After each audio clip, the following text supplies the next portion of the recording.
Olá, meu querido irmão, minha querida irmã, que alegria poder entrar na sua casa mais uma vez com o programa Jornada Bíblica.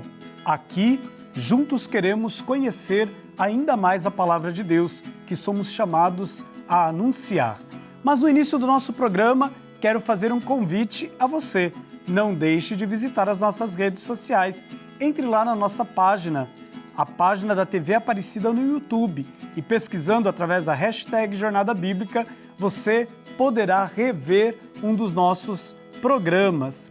Mas você pode também interagir conosco através do Instagram Família dos Devotos, deixando a sua mensagem, curtindo, deixando ali a sua alegria de fazer parte deste programa. Você já ouviu falar nos livros apócrifos? Textos que trazem relatos e tradições que podem nos ajudar a aprofundar a nossa compreensão acerca da fé. Ao longo da história, muitas escrituras foram preservadas e transmitidas, cada uma com o seu valor e o seu significado. Conhecê-las é uma oportunidade de reflexão e crescimento espiritual. Por isso, peçamos a Deus: Senhor, guia-nos em Tua sabedoria, para que possamos aprender sempre mais sobre Tua Palavra e viver segundo os Teus ensinamentos. Que nosso coração seja aberto à Tua verdade. E para nos conduzir nessa jornada, convidamos para estar conosco o Frei Jacir, presidente da Associação Brasileira de Pesquisa Bíblica. Inicia uma temporada especial de 4 programas sobre o livro Bíblia Apócrifa.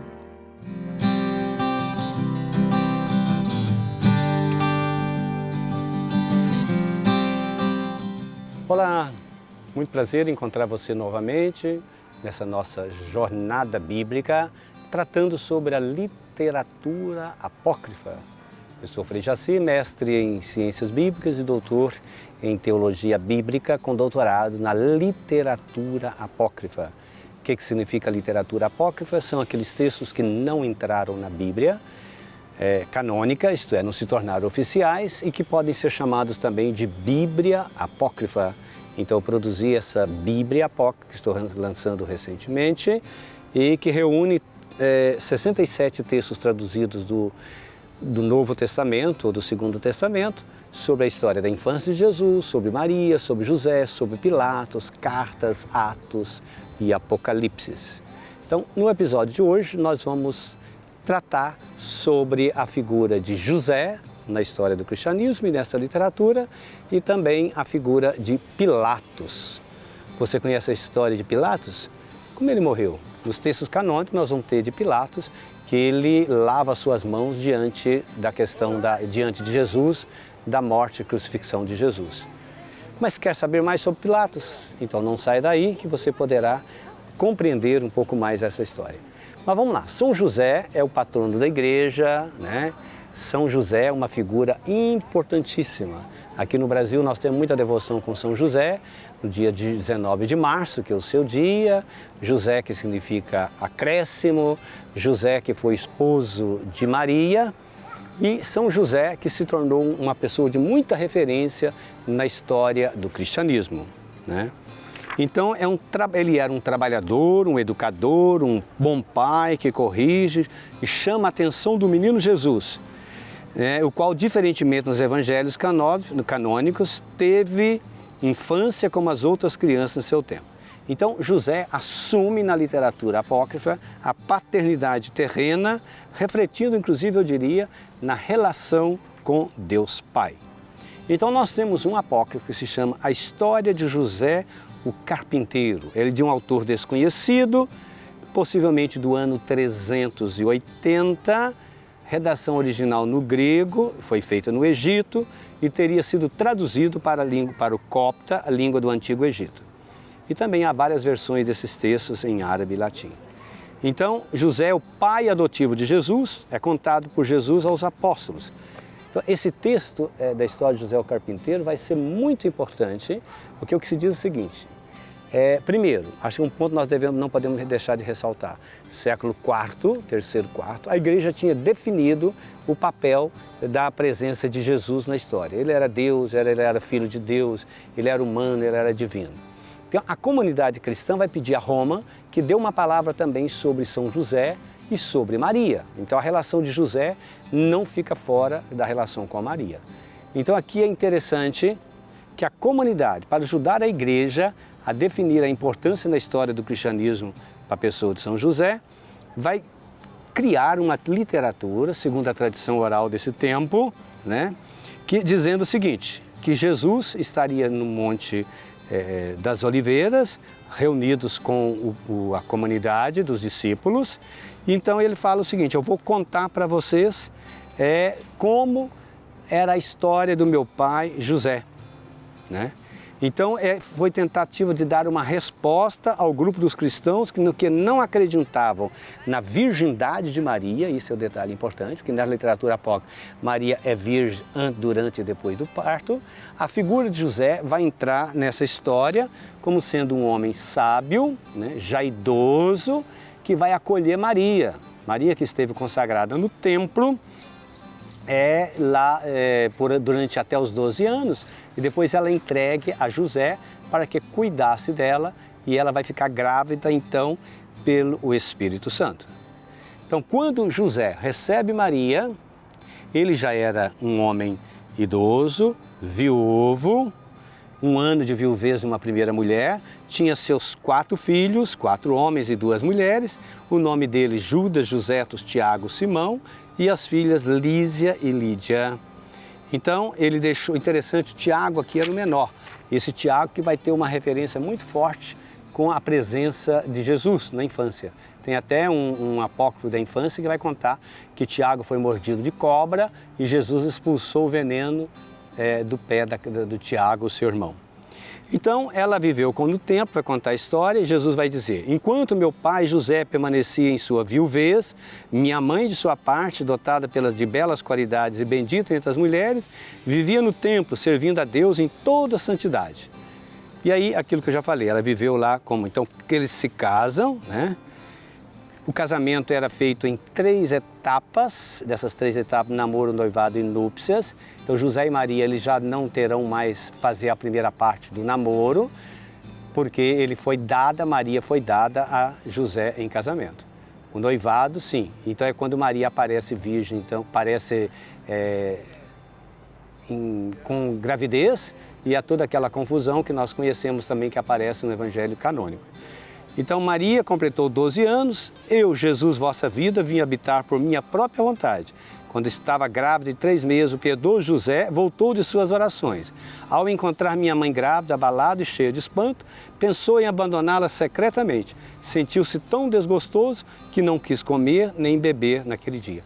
Aí essa edição vai dizer então que o anjo Gabriel também aparece a José, depois eles vão a Belém, eles fogem para o Egito, de volta para Galileia, né? Volta depois, e ele diz, meu pai foi sempre carinhoso com a minha mãe.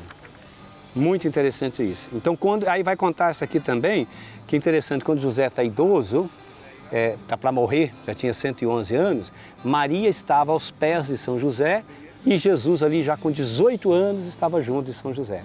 Você conhece aquela tradição de rezar para Nossa Senhora da Boa Morte? É justamente essa história que vai ficar aqui, porque ela vai interceder, né? Então diz a tradição, rezando uma Ave Maria toda noite para Maria, 3 dias da sua morte, ela vai aparecer e vai te anunciar o dia que você vai morrer. Porque Maria também vai receber no Monte das Oliveiras um ramo dizendo o dia que ela morreria. Mas aqui no Evangelho, então, ela estava lá aos pés de Jesus, Jesus então reza para o pai José, e ele volta então para a Deus e aí termina a sua vida. Então José é levado ao túmulo, Jesus chora o enterro de José e você poderá então continuar lendo essa história maravilhosa de São José. Papa Francisco tem uma devoção muito grande de São José. São José dormido, que pode nos ajudar, que vem dessa tradição também. Por fim, uma palavrinha sobre a figura de Pilatos. Olha que interessante. Nós temos vários textos também sobre Pilatos. O que nós conhecemos dos canônicos? Que Pilatos lavou as mãos diante do processo da morte de Jesus e não se preocupou mais com aquilo. Eu não tenho nada a ver com isso. Mas ele entra no cânon, né? No credo nosso ele está lá. A profissão falamos de Pilatos. Então o que seria esse Pilatos? Aqui nós temos por exemplo, o relatório de Pilatos a César Augusto. Então há várias cartas entre Pilatos e os governadores, em Tibério, César Augusto, e Herodes. E Pilatos, nessa tradição apócrifa, ele vai se desculpando, ele quer se tornar inclusive um cristão. Há a tradição no Egito que vai dizer que Pilatos se converteu ao cristianismo. Bom, isso é imaginação. Mas a história toda é mostrar que ele vale, por exemplo, o início dessa carta aqui que ele escreve a César Augusto. Ao excelentíssimo, piedosíssimo, diviníssimo e muito terrível César Augusto, do governador da província oriental Pilatos.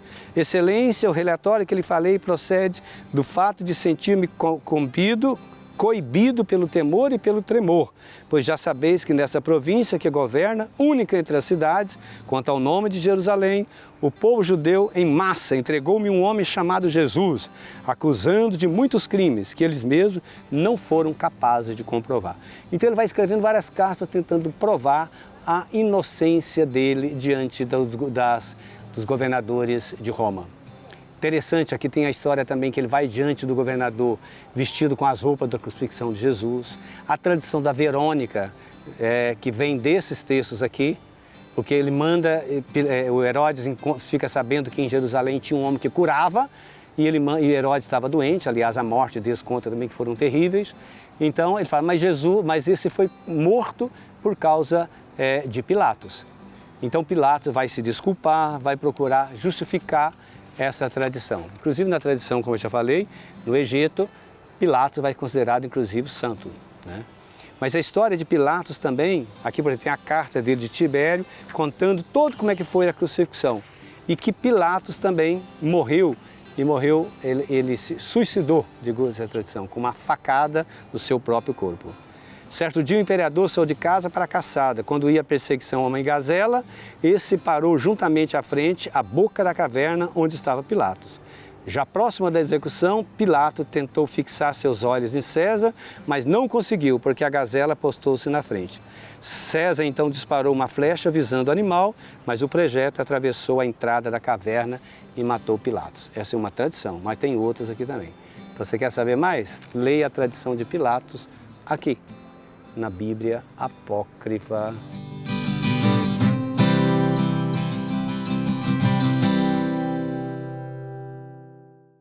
Frei Jaci, que coisa boa escutá-lo no nosso programa, sua participação aqui, que nos ajuda a ter um olhar diferente sobre a literatura apócrifa e a perceber o quanto esta literatura nos ajuda também a entender a nossa fé. São muitos os elementos que vivemos na liturgia, que anunciamos, que encontra nesta literatura alguns fundamentos. O senhor mesmo disse, as festas marianas, estamos aqui sob o olhar de Nossa Senhora e num santuário mariano. E muitos dos elementos que fazem parte da arte desta basílica foram inspirados também nos evangelhos, nos textos apócrifos. E como vai ser bom conhecer então cada um destes livros através deste grande esforço que o Senhor fez de trazer os textos aqui para nós no Brasil, para entendermos o quanto eles nos ajudam a crescer também no segmento da pessoa de Jesus Cristo e também ajuda a entender muitas outras páginas dos evangelhos e dos outros textos também que encontramos nas Sagradas Escrituras.